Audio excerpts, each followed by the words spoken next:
Welcome to my channel বিধান blog. আজ আমরা মাথাবড় পাহাড় ট্রেকিং করব।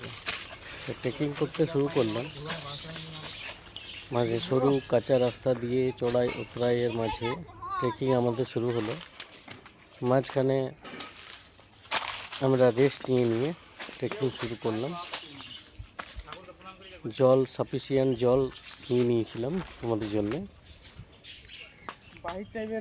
তার সাথে সাথে বিভিন্ন রকমের প্রাকৃতিক আওয়াজ